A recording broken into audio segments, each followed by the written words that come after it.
Seguimos en Vigo a Debate, en Localia Televigo, analizando la situación sociolaboral que tenemos en Vigo, en su comarca, y muy especialmente también cómo afectan los presupuestos generales del Estado a esa situación que desde los sindicatos ya vienen denunciando desde hace meses, que es de precariedad.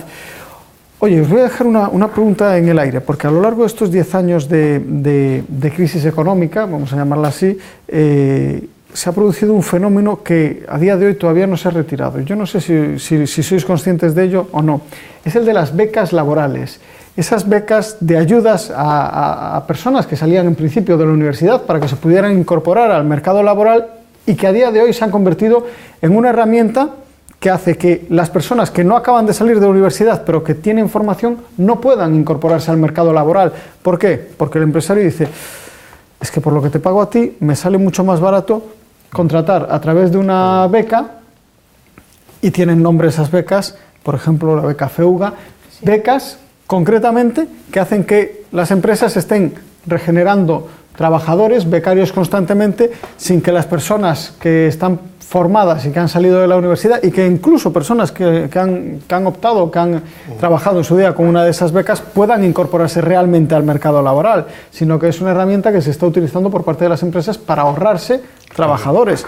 Claro, eso como siempre, o sea, la picaresca y al final es la mentalidad también empresarial, porque si tú al final tienes una persona que tienes que formar, que inviertes en capital humano, como decimos nosotros, yo creo que al final lo que te interesa es seguir manteniéndola.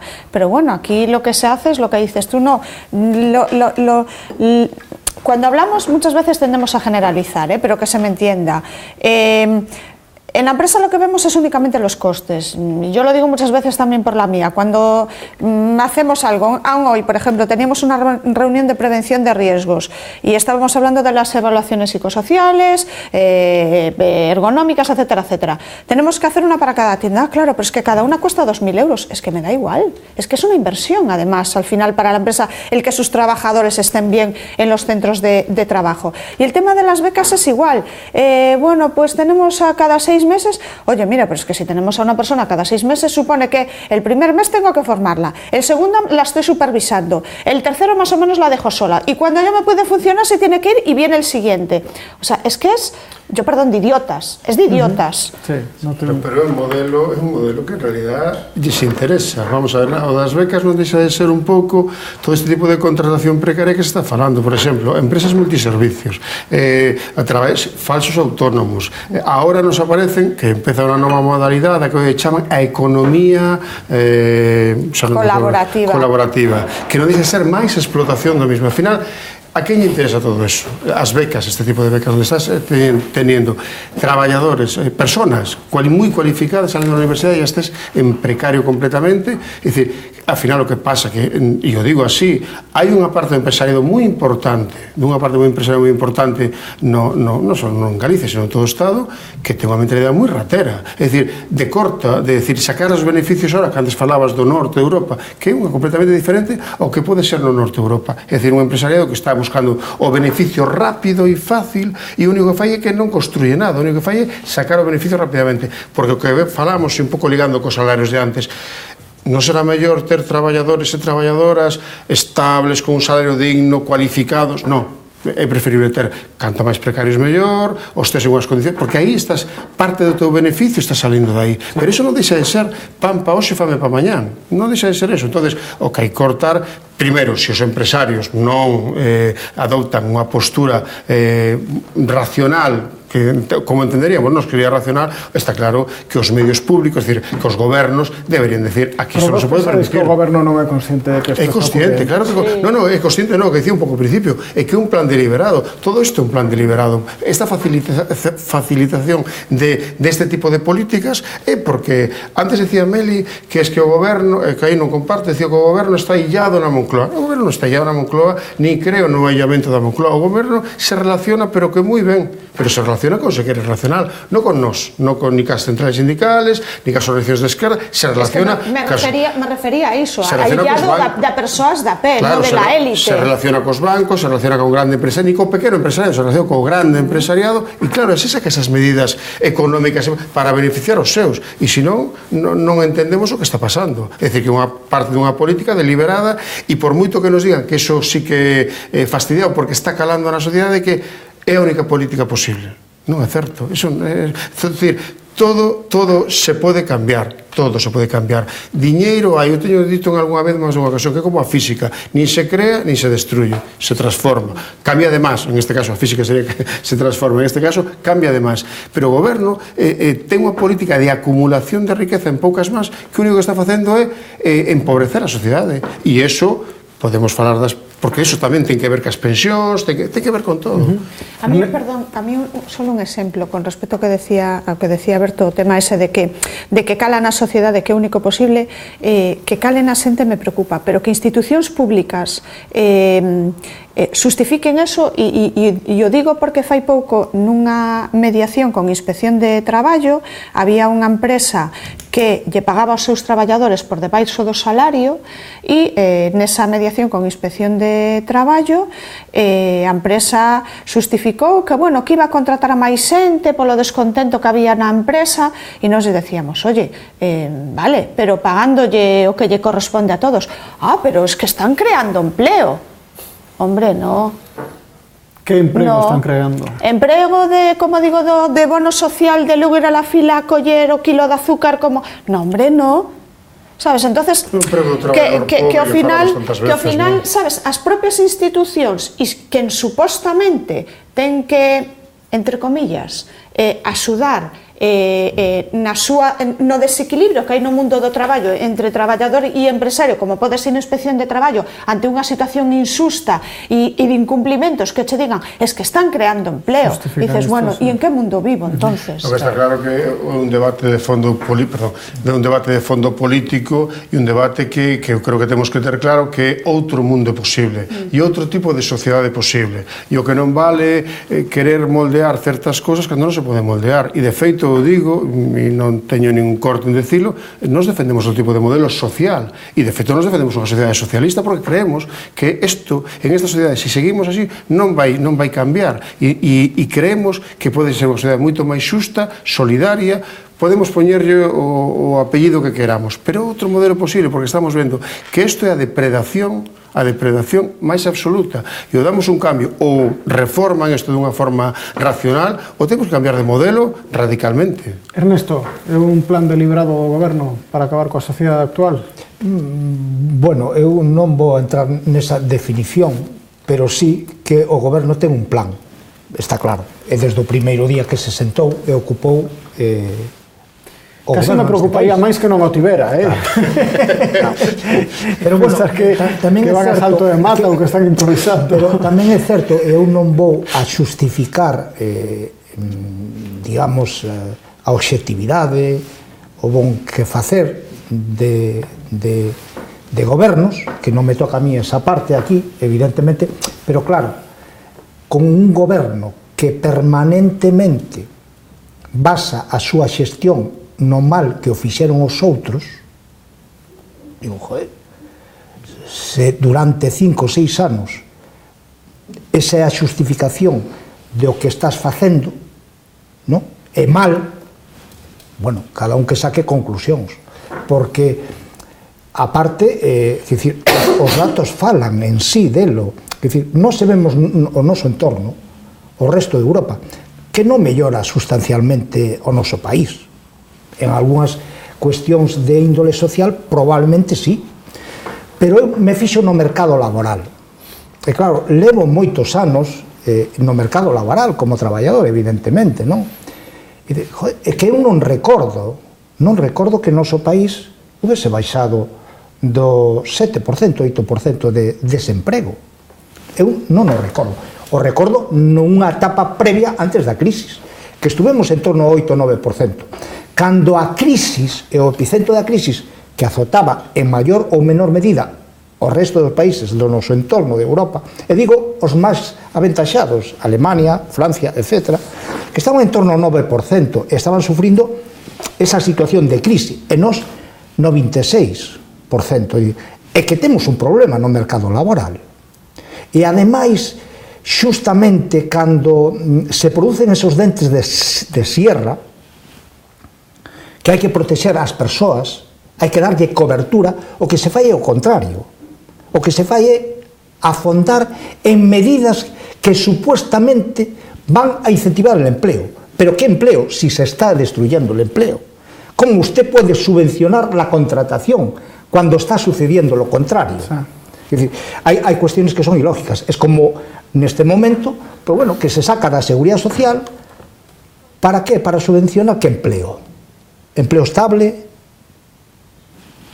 Os datos arroxan outras cousas. Claro. Es decir, se están sacando desas cotizacións que facemos basicamente tamén os traballadores e as traballadoras. Entón, hai un modelo que hai que cambiar. E probablemente podamos fixarnos nalgo que fan fora mellor que aquí. Pero que temos un problema de mercado laboral que non é, que se ha acentuado evidentemente con esta situación de crisis. Tío apuntabas antes, é dicir, becarios, feuras, persoas que fan formación profesional, que son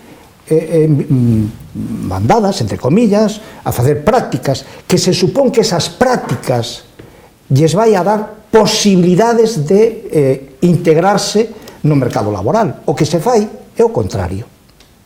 É dicir, son persoas que saen dos cómputos, que non teñen remuneración de ningún tipo e que están traballando gratis. E hai unha roda permanente, unha rotación permanente. É dicir, eso pasa neste país, porque se nos fixamos noutros países do noso entorno, evidentemente, eso non pasa. Entón, algo falla, e non é de agora, leva algún tempo fallando. E eu o digo porque o teño claro, que decir, todas estas políticas que este goberno, inda que melloren os datos de número de persoas que demandan emprego, homes ou mulleres, o que sí é certo é que o mercado funciona por si só. Funciona por si só, non por as políticas que o goberno non exerceu como tal para intervir no mercado e protexer as persoas. O que fixo foi o contrario. Non coberturas sociales, recortes no conxunto das prestacións, na dependencia, etc. E ademais facilitar a expulsión dos traballadores do mercado laboral, porque neste crecemento que se está a producir, esa entrada de traballadores, homes e mulleres, entran en situacións precarias. Claro. É un obxectivo, e un obxectivo claro por parte deste goberno, porque o decía ao principio, desde o ano 2011, os que aquí estamos temos memoria, fixémonos desde ese mes de novembro as medidas que foron tomando sistemáticamente. No iban a hacer aquello, no iban a hacer lo otro, pero lo que hicieron fue justo lo contrario. Justo lo contrario, que facer unha reforma do mercado laboral que facilitase a expulsión e canto máis barata, mellor dos traballadores. Sí, pero bueno, eso foi unha evolución tamén que viu, desde o noso punto de vista, desde a CIGA, que viu xa tamén precedida por as políticas tamén dos gobernos anteriores, tamén en algúns casos do Partido Socialista, porque non olvidemos que certo tipo de medidas se tomaron despois non deixou de ser de afondar máis o que se facía antes. Aquí hai mil cosas que se podrían haber feito, que nós defendemos se poden facer, como o tema da persecución do fraude fiscal, ao tema dos impostos ás rentas máis altas, o tema das non bonificacións por contratar, que comentabas ti antes. É dicir, hai un cúmulo de cosas, e outra cosa que falábamos antes, o tema, por exemplo, da Caixa da Seguridade Social, onde se retira diñeiro, é dicir, se está sacando 4.000 millóns de euros anuais para pagar o que é a estructura da Seguridade Social, onde sale diñeiro para pagar pensións non contributivas, onde sale, é dicir, unha serie de cousas que, medidas para cambiar hai. Que pasa que, o que falamos no principio, son medidas políticas, medidas dependendo a quen queras favorecer, poden funcionar dunha maneira ou de outra, pero eu creo que moita do que temos agora tamén viu precedido antes por políticas que fixeron previamente outros gobernos, donde se primou, pues, por exemplo, o tema da deuda, é dicir, cambios constitucionales que a quen foron favorecendo? A unha minoría elitista e perjudicando a maioría da población. E ante eso nós temos que exixir, por eso que decía antes tamén o de que o Parlamento, que hai unha oposición que podría derogar esas cosas, exixirle ao Parlamento, e nós os sindicatos temos que facer unha función de movilización e de facer que deixen de actuar desa maneira, exixirles que se poñan de acordo para retirar esas medidas, porque senón estes señores, e aparte me temo desgraciadamente, como as enquisas teñan razón e gane e siga subindo Ciudadanos, que aquí non nos va a sacar a dereita na vida, e isto vai camiño de mal en peor. Pero xa digo, medidas hai, alternativas hai. Nos puxemos, creo que teño comentado máis dunha ocasión, ante o Parlamento Galego, alternativas, ILPs, e supoño que vos tamén teredes, decir, alternativas ante que medidas políticas reais para cambiar a política económica do goberno. E non se está facendo. Entón, nós temos que exigir que iso cambie. Xa digo, non a mellor con posturas de vamos a cambiar o modelo tal, que eu defendo, pero que en un momento dado podemos deixalo aparcado agora, pero sí é verdad que en este modelo de sociedade se pode cambiar, se pode mudar para mellor a sociedade, e eu creo que ademais vai ser beneficioso para todos. Hai neste engranaxe unha peza que eu penso que é clave, e que ao mellor non se están adoptando medidas porque non se ve a urxencia, pero é a curva demográfica, o problema demográfico gravísimo que temos con persoas de 40 anos que non teñen fillos, con persoas de 45 anos que teñen moitos problemas para ter fillos, e que a situación realmente se deriva dunha incorporación moi tardía ao mercado laboral. Pero de que nos vale, Jaime? De que nos vale? Unha incorporación tardía e non só da situación que tes no mercado laboral, o sea, porque pola situación, polas condicións económicas que tes no teu traballo, polas condicións laborais, e cando digo laborais é que hoxe en día, aínda neste país, aínda se despide algunha muller por estar embarazada, ou a conciliación nalgunha empresa tela. Entonces, claro, esas son unha serie de cousas que se che van sumando que fan que, si tes que tomar a decisión de ter cativos ou non, pois claro, pesan evidentemente. Hoxe en día, e o decimos moitas veces, temos a xeración mellor preparada que hai, o sea, estudios e unha inversión por habitante deste país, exacto, multimillonaria, e despois resulta que deixamos que se vayan fora.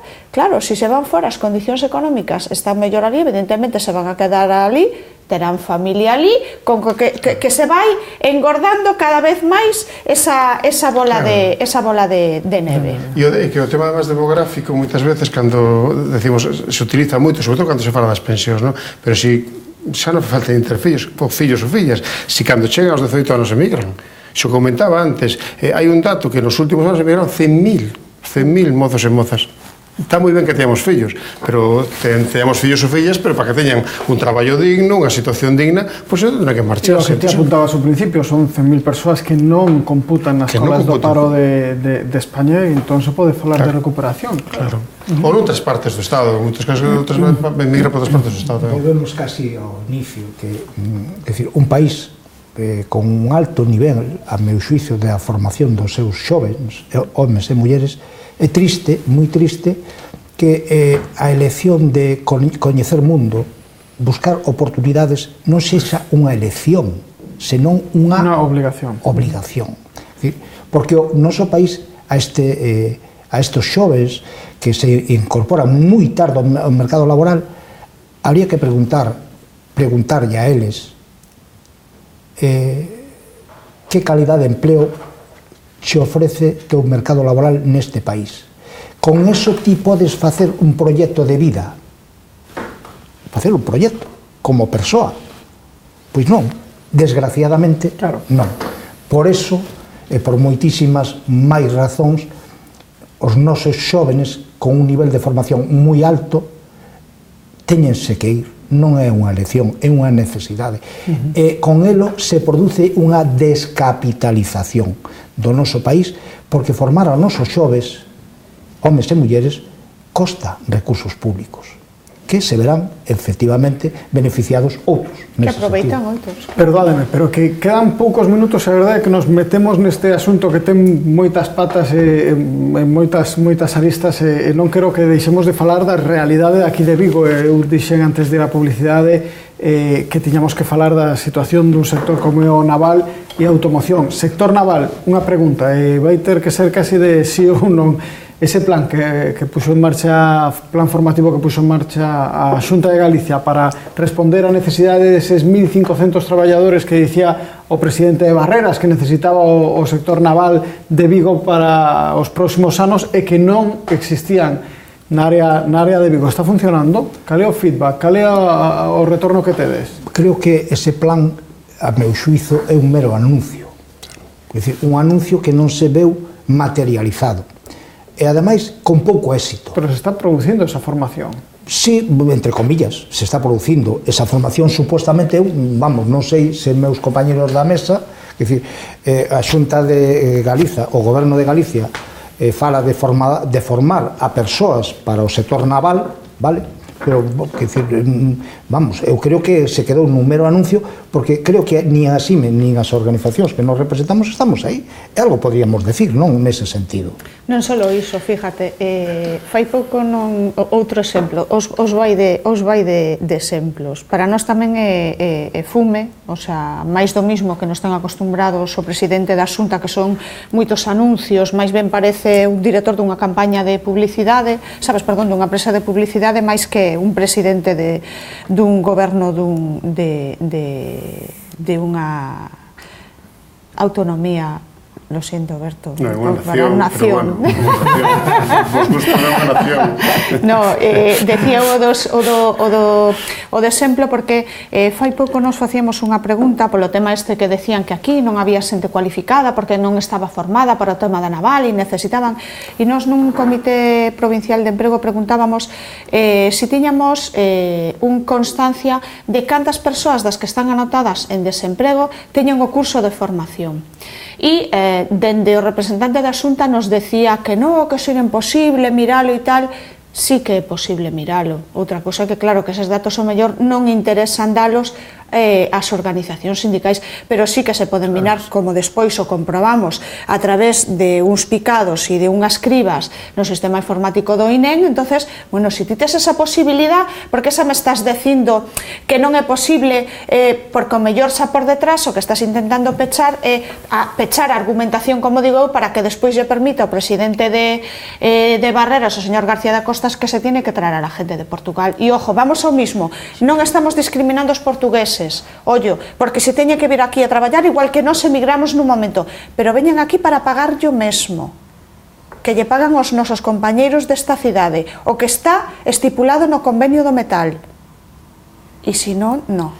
Pero esa formación é un paripé. Todo isto é un paripé. Aparte da pregunta, é un paripé, fume. Aparte outra cousa, onde están todos os traballadores que marcharon do naval nestes últimos anos? Hai xente moi formada, onde están? Por que non se chama esa xente a traballar? Por que non se... É dicir, todo isto non deixa de ser máis un anuncio previo a unhas eleccións como xa nos teñen acostumbrados, e por desgracia o sector naval ou hai un cambio radical na forma de entender o sector naval en esta cidade ou está camiñando hacia a morte, porque creo que o sector naval é de sectores que foron importantísimos na nosa cidade, pero vexamos un dato, a día de hoxe representa moi pouco no que é na economía da cidade, e en cambio a automoción, que é moi perigoso que base a economía dunha cidade na automoción, representa case o 45%. É unha salvajada, porque unha mañán, así decirlo claro, se mañán cerra Citroën, é dicir, que se nos morra a cidade, é dicir, hai un problema de planteamiento, de plan de futuro para a cidade que non vale, ou nos poñemos man a obra ou non. Bueno, pero hai cousas que son